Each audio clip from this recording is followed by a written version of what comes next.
এতিয়া বাকী ভাত খাই আহিছেনে নাই তোমালোকে খাই আহিছা চবে খাই আহিছেতো ময়ো খাই আহিছোঁ খাই আহিলে গাঁও বেয়া লাগে গম পাইছানে সেইকাৰণে চবে ভাত খাই আহিবা দেই এতিয়া এইটো তোমালোকে জানাই বিহুৰ মাহ কি মাহটো চলি আছে অসমীয়া চতৰ মাহ তাৰপিছত চতৰ মাহত শেষ হয় অসমীয়া বছৰটো হয়নে হয়নে নহয় মাত ওলাই দিবা ভাত খাই আহিছে নহয় তোমালোকে এবাৰ চতৰ মাহত আমাৰ অসমীয়া বছৰটো শেষ হ'ব আৰু কি মাহেৰে আৰম্ভ হ'ব এতিয়া বহাগ মাহ বুলি কওঁতে কি কথা মনত পৰে তোমালোকৰ বিহু এতিয়া বহাগ বিহু আৰু কি নামেৰে ক'ব পাৰি এই জানিছে নেকি মোৰ ল'ৰা ছোৱালীবিলাকে থকা আছে জানা ন ঠিক আছে দিয়া কিবা বস্তু আনিছোঁ ৰ'বা তোমালোকক দেখাবৰ কাৰণে মই কিবা এটা এইয়া চোৱা ৰ'বা মোৰ ওচৰত যায় দেখাই দিছোঁ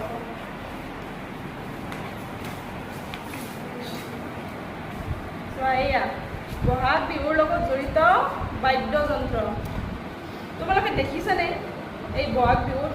বিহু নাচ যে হয় কি কি ব্যৱহাৰ কৰে বাদ্যযন্ত্ৰ দেখিছা এই ফেনখন বৰ চলি আছে ধৰাচোন তুমি পুৰবি এইটো কি দেখিছানে তোমালোকে পিছৰ বেঞ্চখনে এইটো ঢোল আৰু এইটো বাতি না বাই বাতি বুলি কোৱা নাপালো আৰু এইটো গগনা আৰু এইটো তাল তোমালোকে পিছে দেখি ফটোত দেখিছানে আৰু সঁচাকৈ দেখিছা কোৱাচোন কোনে কোনে সঁচাকৈ দেখিছা ইয়াৰে বাদ্যযন্ত্ৰ দেখিছা দেখিছা ক'ত দেখিছা তুমি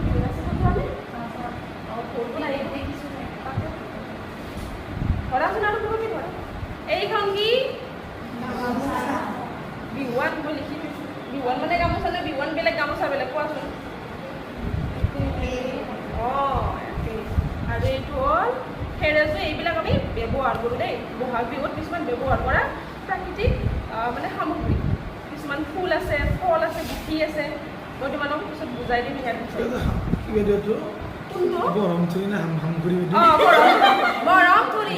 বৰমথুৰি মই বুজাই আছোঁ ৰ'বা দেই বৰমথুৰি কি বস্তু আৰু কিয় লাগে তাৰপিছত ইয়াতে আছে আৰু হালধি আছে কপৌ ফুল আছে মাখিয়তী পাত নাহৰ থেকেৰা দীঘলতী পাত পিঠা বনা ৰ'বা আনিম ৰ'বা কেতিয়াবা মই পিঠা বনাই ভাল বনাওঁ ৰ'বা তাৰপিছত মই আৰু এটা পিঠা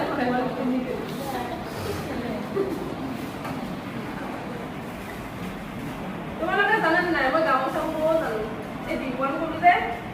সেইকাৰণে মই বিহুৱানখন দেখাই দিম তোমালোকক ভাল লাগিব হয়নে এইখন চোৱা নাই তোমালোকৰ মাহঁতে বুৱেনে ঘৰত বুৱে আৰু তোমালোক কেতিয়া দিয়ে ৰঙালী বিহু বেলেগে বেলেগ হ'লে না পিন্ধিব দিয়ে সেইবোৰ নালাগে দিয়া নহয় কি দিয়ে মৰমতে বেলেগ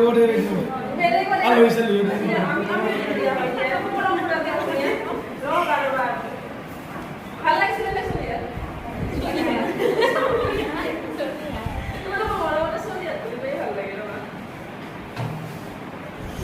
তাৰপিছত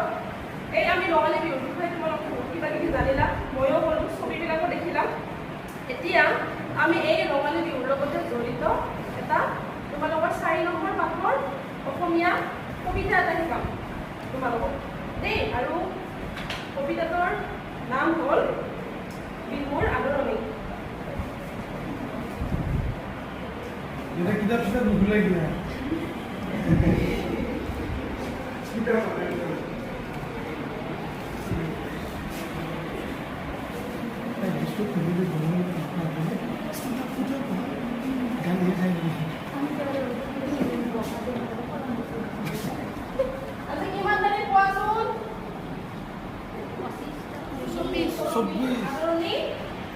কবিতাটো সকলে নিজৰ পাঠ্যপুথিত ওলাই লোৱা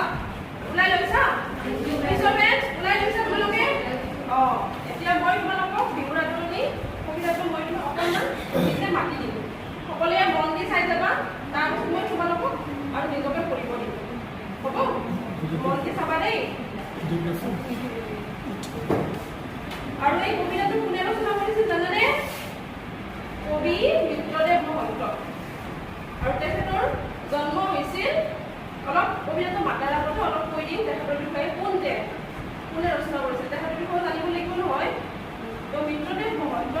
1894 চনত যোৰহাট জিলাত জন্ম হৈছিল আৰু তেওঁ পিতৃৰ নাম আছিল নিৰঞ্জন দেৱ মহন্ত আৰু মাতৃৰ নাম আছিল বগীতৰা দেৱী আৰু তেওঁ একেদৰে তেওঁ শিক্ষক আছিল শিক্ষাবিদ আছিল তেওঁ গীতিকাৰ আছিল আৰু তেওঁ অভিনেতাও আছিল এজন সুদক্ষ অভিনেতা আছিল তেওঁ শিশু সাহিত্যিক আছিল তেওঁ একেদৰে এনেকুৱা বহুত গুণৰ অধিকাৰী আছিল আৰু লগতে তেওঁ সৰুৱে এজন ভাল শিক্ষকো আছিল তো তেওঁ শিশুসকলৰ বাবে বহুতো ৰচনা লিখি থৈ গৈছিল তাৰ ভিতৰত এখন হ'ল মৌ মহাভাৰত কি নামটো পিছৰ পৰা মাত অহা নাই কি নামটো মৌ মহাভাৰত আৰু তোমালোকে এটা গান শুনিছানে চিৰ চেনেহী শুনিছা ন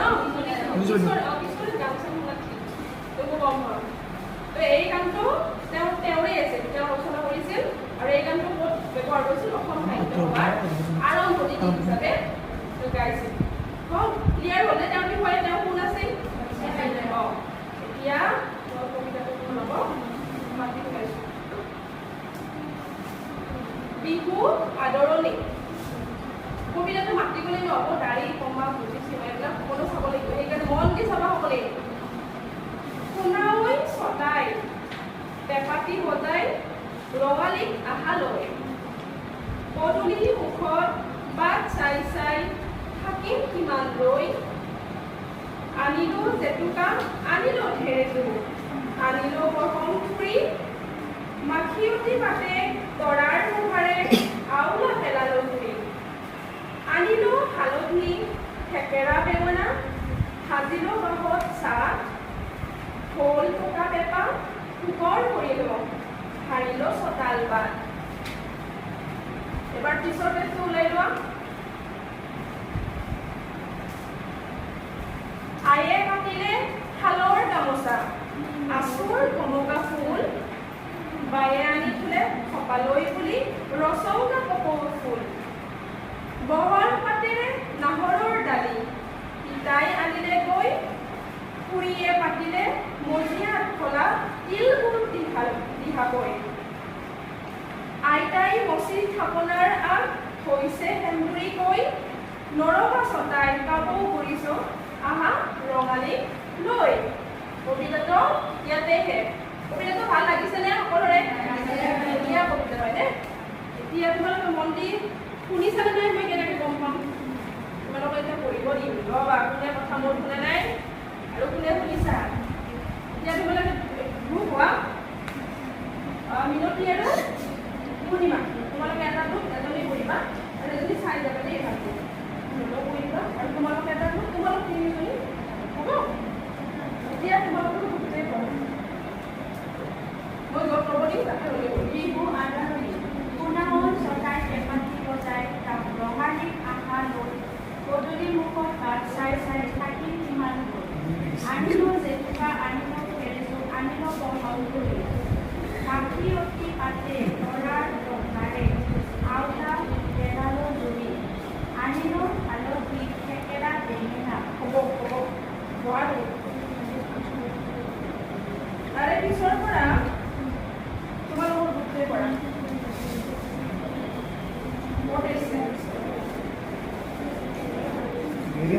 ইমান টাইম লাগে দেখিছা কি বা ভাবি আছে মন নিদিয়ে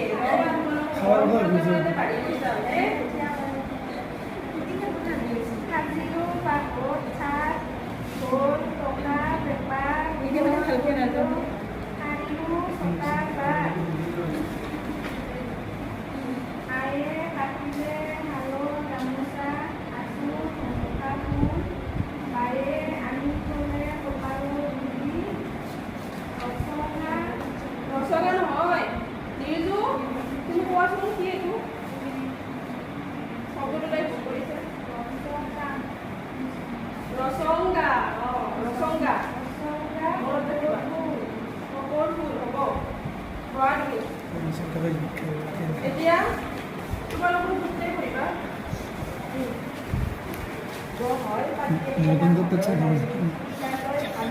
পানীতে গৈ পেৰিয়ে কাটিলে নদীয়াত খোলা বিভাগো আইতাই নদী খাবলাৰ আগ কৰিলে গৈ নৰবা চকাই পাব মই জানো ইমুখে যে ফটো উঠাই এতিয়া তোমালোকে মাতিলা কিন্তু কবিতাটো কিবা বুজি পালানে কি কৈছে ভিতৰত কবিয়ে কি ক'ব বিচাৰিছে কি বুজাব বিচাৰিছে বুজা নাই এতিয়া বুজাই দিব লাগিব হয়নে আজিতো গোটেইখিনি বুজোৱা নহ'ব চাগে তথাপি কিমান পাৰো চাওঁ এতিয়া বিহু আদৰণি কবিতাটো মই ক'লোৱে কবি বিপ্লৱী মহন্তদেৱে ৰচনা কৰিছিল আৰু তেওঁ প্ৰথমতে কৈছে যে শুনাঐ ছটাই পেঁপাতি বজাই ৰঙালীত আহালৈ তাৰমানে কবিয়ে চ'ত মাহক কৈছে ছটাই সম্বোধন কৰি পেলাই চ'ত মাহক কৈছে যে শুনাঐ চ'ত আৰু চ'তৰ নামটো হৈছে ছটাই তো পেঁপাতি বজাই পেলাই ৰঙালীত আহালৈ ৰঙালীত লৈ আহা বুলি কৈছে পদূলি মুখত বাট চাই চাই থাকিম কিমান আৰু কবিয়ে তাৰমানে এতিয়া হেৰি লিখি আছে ৰঙালী আহালৈকে বাট চাই আছে পদূলি মুখত তেওঁ ভাবলৈ গৈছে কিমান ৰৈ থাকিব সেইকাৰণে চ'তক কৈছে যে তুমি পেঁপাতি বজাই পেলাই ৰঙালী লৈ আহা আৰু আমি কিমান ৰৈ থাকিম আনিলো জেতুকা আনিলো থেৰেজু আনিলো বৰহম থুৰি আনিলো জেতুকা এবিধ পাত এই জেতুকা আনিলে বুলি কৈছে থেৰেজু আনিছে বুলি কৈছে বৰহম থুৰিও আনিলে বুলি কৈছে এতিয়া থেৰেজু হৈছে এবিধ গুটি যিটো গুটি জেতুকাটো লগোৱাৰ আগত নাচনীয়ে ব্যৱহাৰ কৰিছিল কাৰণ সেইটো যেতিয়া থেৰেজু গুটিটো মানে লগোৱা হয় হাতত তেতিয়া জেতুকাটো ৰংটো উজ্জ্বল হয় সেইকাৰণে নাচনীসকলে বিহু নাচাৰ আগত জেতুকা যে লগায় তাৰ আগত এই থেৰেজু গুটিটো ব্যৱহাৰ কৰিছিল বুজিছানে এতিয়াতো থেৰেজুটো তেনেকৈ পাবৰে নাই তোমালোকে কি কৰিব লাগিব মোবাইলত চাব লাগিব মা দেউতাকো দিব লাগিব হয়নে গৰম এতিয়া আগৰ বেঞ্চিকনে বস্তু প্ৰশ্নবিলাক দি আছে পিছৰ মানে সোধা নাই তোমালোকে বুজি পাইছানে নাই পাইছা ন হ'ল দীঘল পাতৰ এবিধ গছ আৰু সেইটো দীঘল পাতৰ গছটো কি হয় চপাব লাগে চপাৰ আধা পিন্ধি দিব লাগে আৰু পিন্ধিলে সেইটো কি হয় লিপষ্টিকৰ নিচিনা হয় এতিয়া মই লিপষ্টিক লৈছোঁ হয়নে দেখিছানে নাই ধুনীয়া লাগিছেনে আগৰতো নাচনীবিলাকে লৈছিল ৰঙা ৰঙাকৈ নাচনী তেতিয়াতো লিপষ্টিক বনোৱা নাছিল নহয় লাগে তেওঁলোকে নিজকে সজাবৰ বাবে কি ল'ব তো প্ৰকৃতিত যি পায় তাৰে দি সেইবিলাকে তেওঁলোকে নিজে বিচাৰি লৈছে কোনটোৰ পৰা কি কেনেকৈ ব্যৱহাৰ এই গৰম ফুৰি নামৰ উদ্ভিদ বা গছটোৰ পৰা তেওঁলোকে পাতটো নিজৰ লিপষ্টিক হিচাপে নিজক সজাবৰ বাবে ব্যৱহাৰ কৰিছে বুজি পালা হ'ল মাখিয়তী পাতে তৰাৰ পঘাৰে আউলা পেলালো গুৰি তো কৈছে কি মাখিয়তী এবিধ পাত যিটো দমাহীত ৰঙালী বিহু যিটো দমাহীত হয় তো গৰু খোৱাতে লাগে মাখিয়তী পাত আৰু তৰাৰ পঘাৰে যিটো মানে নতুন পঘাৰে আৰু আউলা পেলালো গুৰি তো আউলা পেলালো গুৰি যে সেই মাখিয়তী পাতেৰে আৰু নতুন পঘাৰে মানে আমি মানে আৰম্ভ কৰিলোঁ বিহুটো আৰম্ভ কৰোঁ আমি বিহুটো সেইটো ক'লে ইয়াৰে পিছৰখিনি মই ভালকৈ তোমালোকক পিছত বুজাই দিম কাৰণ এইখিনি যিখিনি বুজালোঁ এইখিনিৰ ভিতৰত তোমালোকে কি কি আয়ত্ব কৰিব পাৰিছা সেইখিনি মই চাব লাগিব তোমালোকৰ ইমান বুজি পাইছা হয়নে নাই যদি এতিয়াই গোটেই কবিতাটো তোমালোকক বুজাই দিওঁ তেতিয়াহ'লে তোমালোকে পাহৰি যাব পিছত এইখিনি যিখিনি কবিতা মই বুজালোঁ তাৰে ওপৰত তোমালোকে কি কি বুজিছা কি বুজা নাই মই তোমালোকক এতিয়া কিছুমান প্ৰশ্ন সুধিম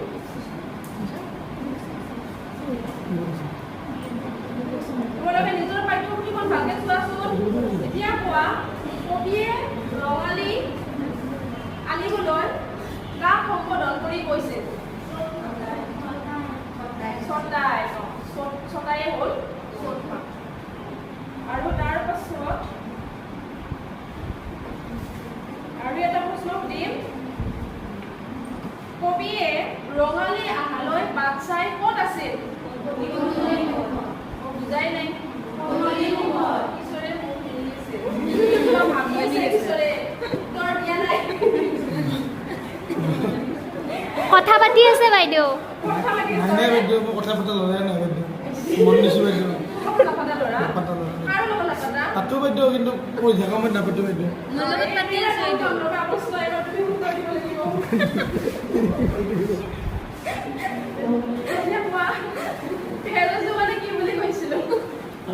তেজজীৱিত আপুনি গুটি বুলি কৈছিলে বাইদেউ যিটো মানে নাচনীবিলাকে জেতুকা লগাৰ আগতে এইটো লগাই লয় তেতিয়া জেতুকাৰ ৰংটো মানে স্থায়ী হয় বা দৃঢ় হয় বাইদেউ মই দেখা নাই বাইদেউ এনেই বাইদেউ হেৰিতে দেখিছোঁ বাইদেউ চাৰ্টতে দেখিছোঁ আঁকি থকা দেখিছোঁ বাইদেউ এনেই ৰিয়েল দেখা নাই বাইদেউ হ'ব বাইদেউ হ'ব বাইদেউ এতিয়া তাৰে হ'ল কবিতাটি তাৰপিছত আৰু এটা এতিয়া মই বৰ্ডত লিখি দিওঁ বা কিবা লিখিব দিওঁ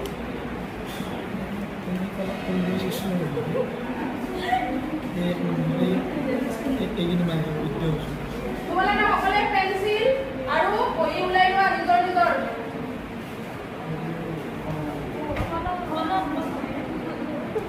কলম ওলাই লোৱা বাইদেউ জমনি কৰি গৈছে কলম পেঞ্চিল যি আছে ওলাই লোৱা লিখিব লাগে খালি তোমালোকে গম পাইছা নে নাই প্ৰশ্নটো লিখিব লাগিব আৰু ইয়াতে এবাৰ বৰ্ডত লিখিব দিবা যে কাৰ কিমান সাহস চাওঁ কলম কিয় অনা নাই পাহৰিছা কি নাপাহৰা ৰাফ কিচেন